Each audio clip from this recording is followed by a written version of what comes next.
Bonjour, et voilà, nous sommes arrivés à la fête. Dans la nuit du 24 décembre, nous allons fêter la naissance de Jésus. Au cours de la messe de la nuit, nous entendrons encore une fois un passage du livre du prophète Isaïe. Pendant tous les dimanches de l'Avent, nous avons cheminé avec Isaïe.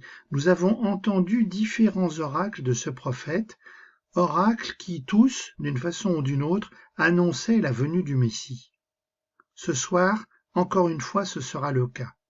L'oracle que nous entendrons fait partie de ce que l'on appelle les oracles de l'Emmanuel. C'est le deuxième, même si ce nom n'apparaît pas ici. Écoute.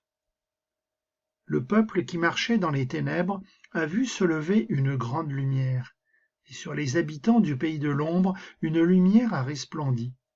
Tu as prodigué la joie, tu as fait grandir l'allégresse.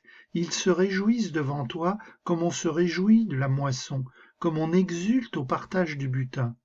Car le joug qui pesait sur lui, la barre qui meurtrissait son épaule, le bâton du tyran, tu les as brisés comme au jour de Madian. Et les bottes qui frappaient le sol, et les manteaux couverts de sang, les voilà tous brûlés. Le feu les a dévorés. Oui, un enfant nous est né, un fils nous a été donné. Sur son épaule est le signe du pouvoir. Son nom est proclamé, conseiller merveilleux, Dieu fort, Père à jamais, Prince de la paix. Le pouvoir s'étendra et la paix sera sans fin pour le trône de David et pour son règne qu'il établira, qu'il affermira sur le droit et la justice, dès maintenant et pour toujours. Il fera cela, l'amour jaloux du Seigneur de l'univers. Alors tu as bien écouté ? L'oracle commence 2 fois par cette annonce, le passage de l'obscurité à la lumière. Celui qui vient sera la lumière qui nous guide. Ce passage apporte la joie, la fécondité. C'est aussi la fin de l'oppression, la fin du malheur apporté par les armées, les chaussures qui écrasent, les vêtements pleins de sang, c'est-à-dire la guerre. Isaïe prend l'image de la guerre avec Madian. Madian, c'était un pays qui était de l'autre côté du Jourdain. L'épisode fait référence au livre des juges. Un juge appelé Gédéon, guidé par Dieu, met en fuite toute l'armée ennemie, simplement en éclairant la nuit avec des torches et en brisant des cruches. Une façon de dire que c'est le Seigneur qui fait tout, c'est le Seigneur qui apporte la victoire sur la guerre. Le signe de tout cela, c'est la naissance d'un enfant. Cela nous rappelle bien sûr l'oracle au roi Akaz que nous avons entendu dimanche dernier.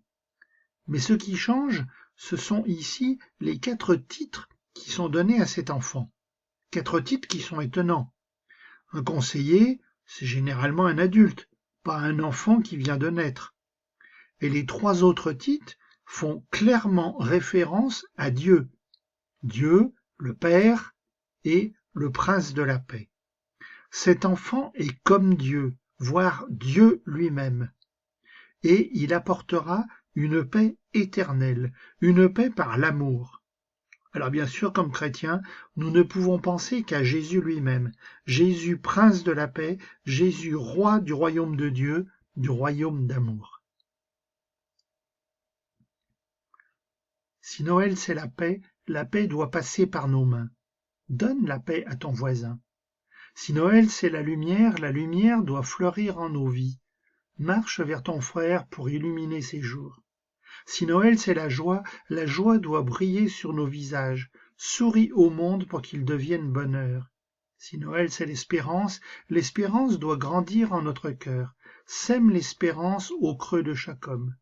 Si Noël c'est l'amour, nous devons en être les instruments.